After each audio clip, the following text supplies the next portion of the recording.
انہوں نے پہلے چونکہ یہ بھاگنا چاہتے تھے الیکشن سے، تو انہوں نے جون کے مہینے کے اندر ایک ترمیم کی اور اس ترمیم کر کے انہوں نے یونین کونسلز بدل دی، اس کی تعداد بدل دی تاکہ دوبارہ سے اس کی جو ہے وہ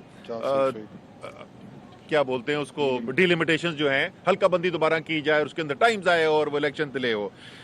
اس وقت بھی چیف جسٹس اسلام آباد ہائی کورٹ نے فیصلہ کیا اور انہوں نے اجازت دے دی، انہوں نے کہا کہ اس کے بعد اب جو ہے وہ شیڈیول کے بعد جو ہے کوئی بھی قانون بھی نہیں بدل کے یہ کیا جا سکتا، اور اگر کیا گیا تو ظاہر ہے اگر قانون کورٹ کے فیصلے کے خلاف بات ہو رہی ہے تو وہ توہین عدالت کے مترادف ہے۔ انہوں نے ابھی کوئی ہفتہ رہ گیا ہے، جون کے مہینے میں انہوں نے یونین کونسلز بنائی 101 یونین کونسلز، اسلام آباد کی آبادی بڑھ گئی، ٹھیک فیصلہ ہے کہ جی 101 یونین کونسل کی ضرورت ہے، اسلام آباد کی آبادی بڑھ چکی ہے۔ دسمبر کے مہینے میں الیکشن سے ایک ہفتے پہلے ان کو خیال آیا کہ اسلام آباد کی آبادی بڑی بڑھ گئی ہے، پتہ نہیں 6 مہینے کے اندر اسلام آباد کی کون سی آبادی بڑھی ہے، اور انہوں نے کہا جی اب 101 سے 125 کر رہے ہیں۔ اب یہ ہماری عدلیہ کا بھی امتحان ہے، یہ واضح طور پر نظر آ رہا ہے، بالکل اس میں کوئی شک نہیں کہ مقننہ کو ایک اختیار حاصل ہے قانون بنانے کا، اسمبلی کے پاس یہ اختیار ہے قانون سازی کا، لیکن وہ قانون سازی اگر بدنیتی کے اوپر ہو اور آئینی حق جو عوام کو ملا ہوا ہے اس کو چھیننے کے لیے ہو تو ظاہر ہے کہ وہ قانون اس کی اجازت نہیں دیتا، اور یہ عدلیہ کا بھی کل امتحان ہونے والا ہے، نوٹس اس کا لے لیا گیا ہے۔ لیکن آپ دیکھیں کہ کس طریقے سے یہ جمہوریت کی جو بنیادی اصول ہیں ان کو پامال کرنے کے اوپر آئے ہوئے ہیں، اور کیا وجہ اس کی ہے؟ صرف سادہ سی وجہ یہ ہے، خوف زدہ ہیں۔ کس سے خوف زدہ ہیں؟ دو یہ لوگوں سے خوف زدہ ہیں، ایک عمران خان سے خوف زدہ ہے، اور وہ پہلے بھی عمران خان کا خوف تو ان کو پہلے بھی تھا، اب یہ پاکستان کے عوام سے خوف زدہ ہیں۔ جہاں ان کو عوام کے پاس جانے کے لیے کہیں سامنے نظر آتا ہے تو یہ پوری کوشش کرتے ہیں بشمول آئین کو کی تخریب کرنے کے لیے، سبورژن آف کانسٹیٹیوشن کر کے کہ کس طریقے سے بھاگا جا سکے الیکشن کے لیے۔ اب وہ لاہور کے اندر دیکھیں کیا ہو رہا ہے۔ آپ کے خیال میں کوئی پاکستان میں ہے جو اس بات پہ یقین رکھتا ہے کہ ان کو اچانک سے ایسا لگا ہے کہ وہ جو چیف منسٹر ہیں وہ اپنی میجورٹی کھو بیٹھے؟ یہ جس دن تک اعلان نہیں ہوا تھا کہ اسمبلیاں تحلیل ہو رہی ہیں، پہلے تو ان کو یہ اس خوش فہمی کے اندر بیٹھے رہے کہ وہ نہیں عمران خان نے تو اعلان کر دیا لیکن وہ کریں گے نہیں۔ پھر اس کے بعد جب دوبارہ اس کی تصدیق ہو گئی پھر انہوں نے کہا کہ نہیں عمران خان تو کرنا چاہتے ہیں، پرویز الہی بھی نہیں کریں گے۔ جب پرویز الہی بھی ساتھ بیٹھ گئے اور اعلان ہو گیا تحلیل کرنے کا تو ایک دم سے اچانک ان کو یاد آیا کہ اس چیف منسٹر کی تو اکثریت ہی نہیں ہے۔ اب گورنر صاحب نے جو خط لکھا ہے وہ خط پڑھیں کو سمجھ نہیں آتی، بندہ اس کو خط کو پڑھ کے ہنسے یا روئے۔ حسنین بہادر دریشک کہتے ہیں کہ پارٹی کے خلاف ہو گیا، ناراض ہو گیا ہے۔ اور بھائی حسنین بہادر دریشک کی تو بات سن لو، وہ کیا رہا ہے؟ وہ کہتے ہیں کہ پرویز الہی کی اور عمران خان کی اور تحریک انصاف اور پی ایم ایل کیو کی آپس کے اندر جو ہے وہ پتہ نہیں کیا دوریاں پیدا ہو گئی ہیں۔ انہوں نے پھر پارٹی کا اجلاس کر کے دوبارہ تصدیق کر دی اس بات کی۔ پرویز الہی بار بار کہہ رہے ہیں کہ میں ابھی بھی عمران خان کے فیصلے کے ساتھ کھڑا ہوں اور تحلیل کے فیصلے کے ساتھ کھڑا ہوں۔ ایک اور کسی کا پتہ نہیں اسی طریقے کا کوئی مزاحیہ قسم کا ایک اور اس کے اندر کوئی وجہ دی ہوئی ہے، لیکن یہ ساری قوم کو نظر آ رہا ہے، نہ ان وجوہات سے کوئی تعلق ہے نہ یہ اکثریت کا سوال ہے۔ خوف کس چیز کا ہے؟ خوف اس بات کا ہے کہ کہیں ان کو عوام کے پاس نہ جانا پڑ جائے، ان کو ووٹ نہ مانگنا پڑ جائے۔ تو آپ کی تمام جو پاکستان کے اندر پچھلے 8 ماہ کے اندر عمران خان نے پاکستان کی تاریخ کے سب سے بڑے جلسے کیے، جلوس نکلے، جو 75 سے 80% الیکشن ہوئے وہ تحریک انصاف جیتتی رہی، آپ ان سب چیزوں کو بھی اگر نظر انداز کر دینا تو صرف اس وقت آپ کو اس امپورٹڈ حکومت کے جو یہ فیصلے نظر آ رہے ہیں، جس طریقے سے پہلے وہ کراچی کے الیکشن سے بھاگے، کراچی اور حیدرآباد کے، میں وہاں پہ زمین کے اوپر کیمپین کر رہا ہوں کراچی میں، 3 دن کیمپین کی، آخری دن کے آخری جلسے رات کو 11 بجے میں جلسے میں پہنچا، بریکنگ نیوز آ گئی جی کراچی کے الیکشن ملتوی ہو گئے۔ بھائی کیوں ملتوی ہو گئے؟ کہتے ہیں جی بارشیں بہت زیادہ ہیں کراچی کی۔ یار ہم زمین پہ کھڑے ہوئے کراچی میں، کون سی بارشیں تھیں وہ بہت زیادہ؟ کراچی کا الیکشن ملتوی، اسلام آباد سے بھاگ گئے، پنجاب کے الیکشن سے بھاگ رہے ہیں، خیبر پختونخوا کے الیکشن سے بھاگ رہے ہیں۔ یہ لوگ جو ہیں ان کو بات سمجھ میں آ گئی ہے کہ عمران خان سے سیاسی مقابلہ نہیں کیا جا سکتا، اس لیے پہلے انہوں نے کوشش کی کہ قانونی طریقے سے عمران خان کو گرایا جائے۔ وہ جو کہتے تھے کیا لوگ کہ ٹیکنیکل ناک آؤٹ، میں بار بار لوگوں کو سمجھاتا تھا بھائی ٹیکنیکل ناک آؤٹ کی بھی کوئی گنجائش نہیں ہے۔ وہ توشہ خانہ کا کیس خدا پہاڑ نکلا چوہا، اس کے اندر سے کچھ نہیں نکلا۔ اور مجھے بڑی خوشی ہے اسلام آباد ہائی کورٹ نے جو فیصلہ کیا ہے، لاہور ہائی کورٹ نے فیصلہ کیا ہے کہ وہ توشہ خانہ کے جو پرانے تمام جتنے ریکارڈز ہیں وہ سب ذرا عوام کے سامنے لا کے رکھے نا، کورٹ کے سامنے لا کے رکھے۔ شاید اسی کے لیے جیسے ہی وہ فیصلہ ہے، اگلے دن گور بلوچ نے جو الیکشن کمیشن آف پاکستان میں عمران خان کے خلاف توشہ خانہ کا کیس کیا ہوا تھا وہ انہوں نے وڈرا کر دیا، اس کیس سے ہی بھاگ گئے۔ توشہ خانہ ٹرائی کیا، پتہ نہیں کیا کیا، توہین عدالت، توہین مذہب، ہر چیز جو یہ کوشش کر سکتے تھے وہ بھی تمام ناکام ہو گئی۔ سیاسی میدان میں بھی ناکام ہو گئے، عدالتوں میں بھی ناکام ہو گئے۔ پھر انہوں نے کوشش کی کہ عمران خان کو جسمانی طور پر ہی ختم کر دیا جائے، قتل کر دیا جائے، ان کو منصوبہ بنا کے، باقاعدہ منصوبہ بنا کے قتل کرنے کی کوشش کی۔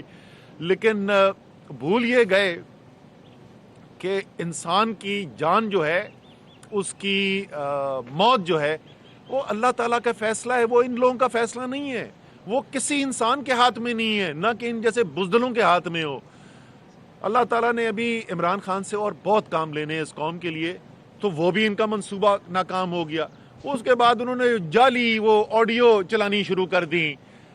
پھر تم سمجھ نہیں آتی ہے، خدا کا واسطہ اپنے آپ کو مسلمان کہتے ہو، ذرا کو پڑھ تو لو قرآن کے اندر لکھا ہوا کیا ہے۔ جس طریقے سے موت اللہ تعالیٰ کے ہاتھ میں ہے، اسی طریقے سے انسان کی عزت اور ذلت جو ہے وہ بھی اللہ تعالیٰ کے ہاتھ میں۔ کوئی وزیر اعظم کی کرسی سے نیچے اتر کے عوام کے دلوں کے اوپر راج کرتا ہے اور لوگوں میں اس کی عزت اور اوپر چلی جاتی ہے، اور کوئی وزیر اعظم کی کرسی پہ بیٹھ کے ذلت اور رسوائی کے علاوہ اور کچھ نہیں دیکھتا۔ تو تمام حربے ان کے ناکام ہو چکے ہیں۔ اب دونوں اسلام آباد والا بھی معاملہ، اور مجھے لگ رہا ہے کہ انہوں نے آخر کار جو ہے لاہور کے لیے بھی، پنجاب کے لیے بھی کورٹ کے اندر ہی جانا ہے، عدلیہ کی طرف یہ معاملات جا رہے ہیں۔ تو یہ پاکستان کے عوام ظاہر ہے اپنی عدلیہ سے امید رکھتے ہیں، اور جو بھی فیصلے کیے جائیں گے اس میں یہ تناظر جو ہے اس کو ضرور سامنے رکھا جائے گا، کیونکہ انصاف جو کیا جاتا ہے وہ انصاف صرف قانون کے لفظوں پر نہیں کیا جاتا، حالانکہ یہاں پہ تو لفظوں بھی کیا جائے تو اس میں بھی فیصلہ جو ہے ان کے خلاف ہی آئے گا، امپورٹڈ حکومت کے۔ لیکن یہ دیکھا جاتا ہے کہ نیت پیچھے کیا ہے، مقصد کیا ہے، اور دونوں جو کام ہو رہے ہیں، جو پنجاب میں کام کیا جا رہا ہے وہاں پہ اسمبلی کی تحلیل ہونے کو روکنے کے لیے، جو اسلام آباد میں کیا جا رہا ہے الیکشن کو روکنے کے لیے، دونوں جو یہ اقدامات ہیں بدنیتی پر مبنی ہے۔ عوام کی جو بنیادی حق ہے، جس کے اوپر پوری جمہوریت کھڑی ہوئی ہے کہ عوام کو یہ حق حاصل کہ اپنی ووٹ کی بنیاد پر اوپر وہ فیصلے کریں گے کہ کون منصب اقتدار پہ بیٹھے گا اور کس طرف ملک کو لے کر جانا ہے، وہ عوام کا حق یہ چھیننے کی کوشش کر رہے ہیں۔ آخری کوشش ہے، یہ نظام زیادہ چل نہیں سکتا۔ جہاں پر یہ معیشت کو لے کر آ گئے ہیں وہ ایک اور ہی کہانی ہے۔ جو اس وقت پاکستان کے کاروباری طبقوں سے ذرا جا کے پوچھے نا، پہلے تو عوام کی بیچاروں کے ساتھ جو کیا گیا ہے، پاکستان کی تاریخ کی سب سے بڑی مہنگائی، سب سے زیادہ مہنگائی کبھی پاکستان کی تاریخ میں، یہ حکومت کے اپنے اعداد و شمار بتاتے ہیں۔ اور اب بے روزگاری پھیلنی شروع ہو رہی ہے، 15 لاکھ لوگ بے روزگار ہو گئے صرف ایک ٹیکسٹائل کی صنعت کے اندر۔ کسان سے جا کے پوچھیں اس وقت جو بدحالی ہے اس وقت کسان کی، جو لوگ کاروبار کرتے ہیں ان سے پوچھیں کہ اس وقت صورتحال کیا ہے، کہ ایک ایک ڈالر ملک سے باہر بھیجنے کے لیے کتنی مشکلات آ رہی ہیں۔ اور اس کا نتیجہ کیا ہوا ہے؟ اس کا نتیجہ یہ ہوا ہے کہ ایک جعلی ایک بلیک مارکیٹ کھل گئی ہے ڈالروں کے لیے، اور جو انٹر بینک مارکیٹ ہے، جو آفیشل مارکیٹ ہے اس میں، اور جو باہر کی جو بلیک مارکیٹ ہے اس کے اندر 25-30 روپے کا فرق ہو گیا ہے۔ اس کا نتیجہ کیا نکل رہا ہے کہ ترسیلات زر جو نیچے آ رہی ہیں وہ گرتی چلی جا رہی ہیں، آفیشل ذرائع سے آ نہیں رہی ہیں۔ لوگ ظاہر ہے اپنے لیے زیادہ پیسے کے لیے وہ باہر کی پھر جو مارکیٹ ہے اس کو استعمال کر رہے ہیں۔ جس طریقے سے پاکستان کو نقصان پہنچایا جا سکتا تھا وہ ہر چیز ہمیں ہوتی ہوئی نظر آ رہی ہے۔ یہ جو رجیم چینج آپریشن پاکستان کے اوپر کیا گیا، واضح بیرونی مداخلت، میں بار بار وہی الفاظ استعمال کرتا ہوں جو قومی سلامتی کمیٹی کے الفاظ ہیں، واضح بیرونی مداخلت کی بنیاد پر جو رجیم چینج ہوا، جو ضمیروں کی منڈی لگا کے